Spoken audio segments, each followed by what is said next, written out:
Ми представува огромна чест и задоволство да бидам тука денес со вас и да говорам за иднината, бидејќи иднината е она што ќе им го оставиме на нашите деца.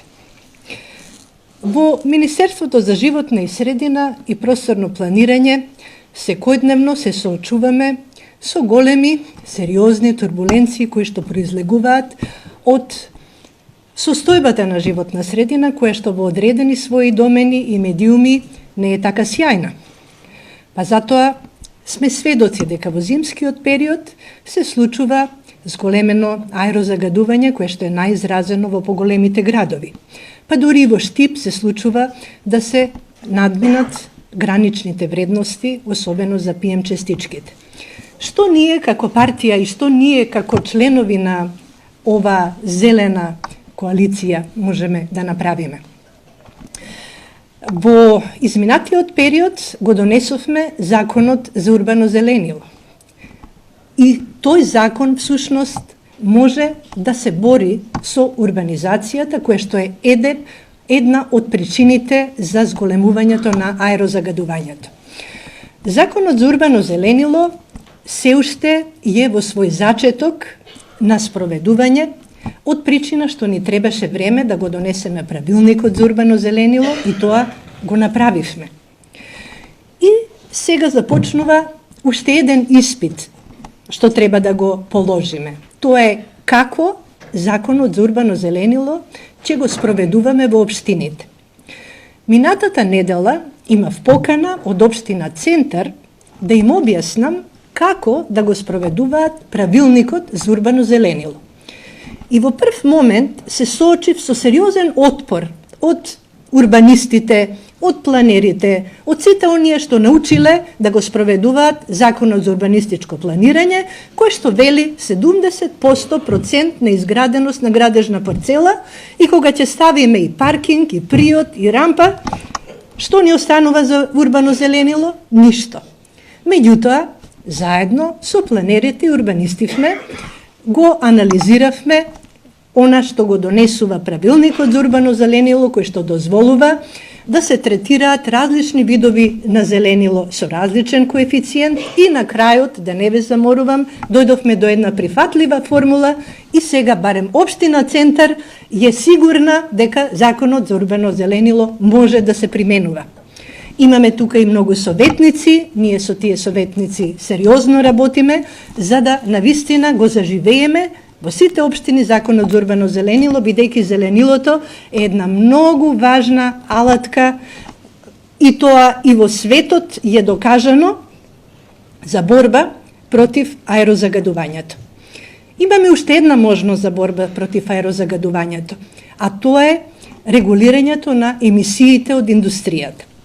Досегашниот закон за заштита на животна средина овозможува пишување на дозволи за закатувачите, а понатаму индустриските капацитети самите себе си се следат, си ги проверуваат емисиите и повремено инспекцијските органи доаѓаат да ги проверуваат.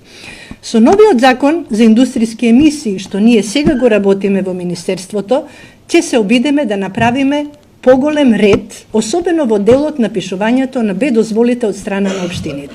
И исто така, ќе се обидеме да направиме што е можно поголемо зајакнување на нашите капацитети во самото Министерство за тие дозволи кон индустријските загадувачи да бидат такви да навистина ги спречиме да загадуваат. Аерозагадувањето е нешто што исто така може да го намалиме со подобар јавен транспорт. Јавниот транспорт е нешто што го работат општините, нашите советници се тука многу активни, меѓутоа она што сите ние можеме да се залагаме е алтернативиот транспорт, а тоа е пешачењето и велосипедизмот. И тука сите треба да застанеме и да се бориме за што е можно повеќе велосипедски патеки и безбедност на велосипедистите во јавниот сообраќај. Гледам многу млади и се радувам, тоа се нашите идни зелени активисти кои што навистина овој зелен алтернативен транспорт ќе го направат уште позначаен. Во делот на управувањето со цврстиот отпад. Мислам дека е тоа исто така многу важна тема која што сите нас не засега, администрацијата излезе и чистеше диви ѓубришта. Имаме активисти кои што постојано излегуваат и чистат. Тоа не е доволно. Не е доволно, свеста на граѓаните е ниска, треба сите заедно на тоа да работиме.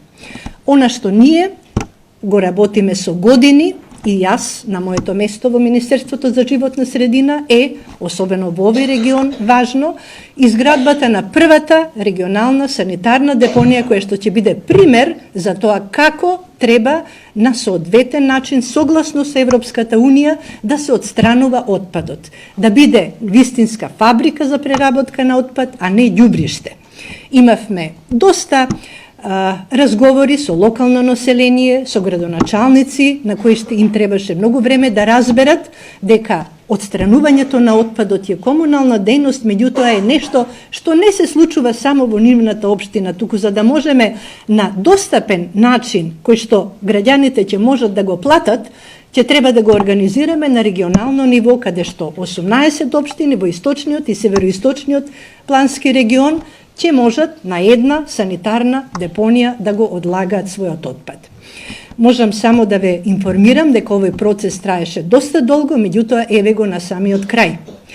Значи, очекуваме општините, сите 18 општини, да добијат нови камиони на крајот на јануари, на почетокот на февруари најдоцна, нови контейнери, тоа ќе може веднаш да се види.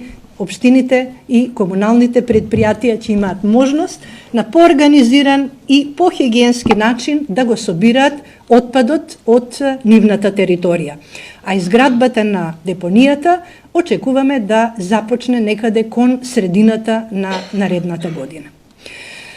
Покрај управувањето со отпад, јас мислам дека е многу важно да ја сочуваме нашата природа.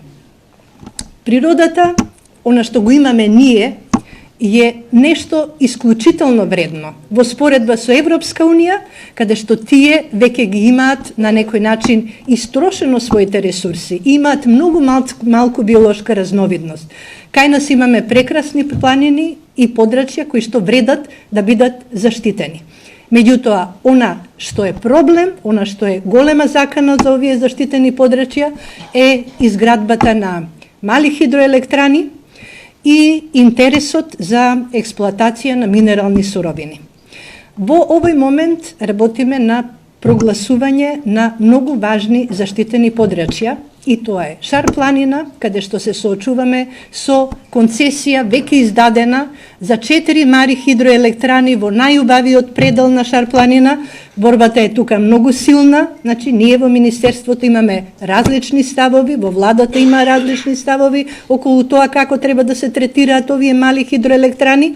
Не очекувам поддршката на јавноста и на стручната фела, кои што се исто така многу загрижени за иднината на Шар планина. Во овој момент е завршена студијата за валоризација, која што вели дека на територијата каде што државата дала концесија да се градат мали хидроелектрани, мора да имаме строга заштита. И ние мораме да истраеме на тој пат таа строга заштита и да може да се реализира.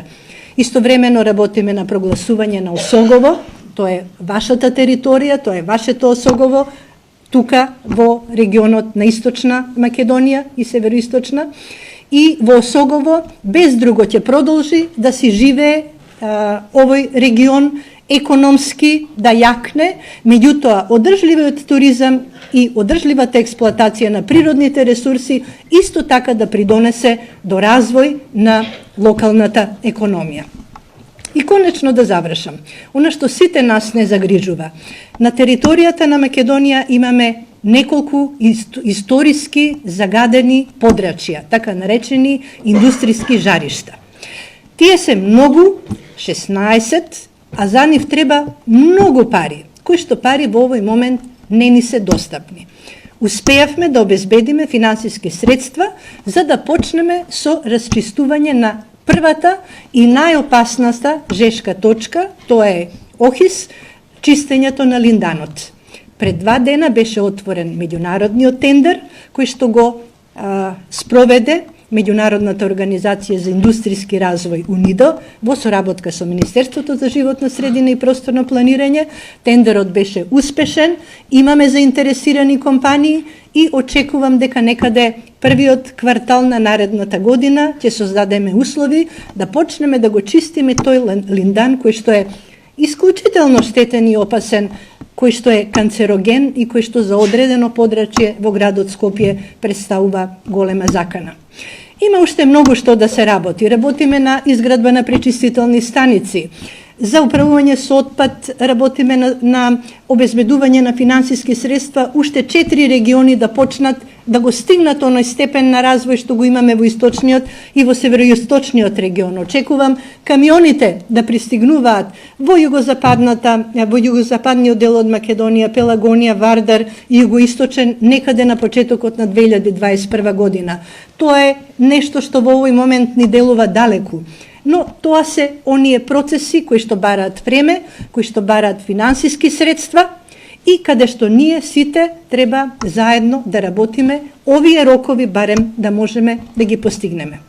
Иднината секако е зелена. Тука немам никаква дилема. Заедно со вас тоа ќе го направиме.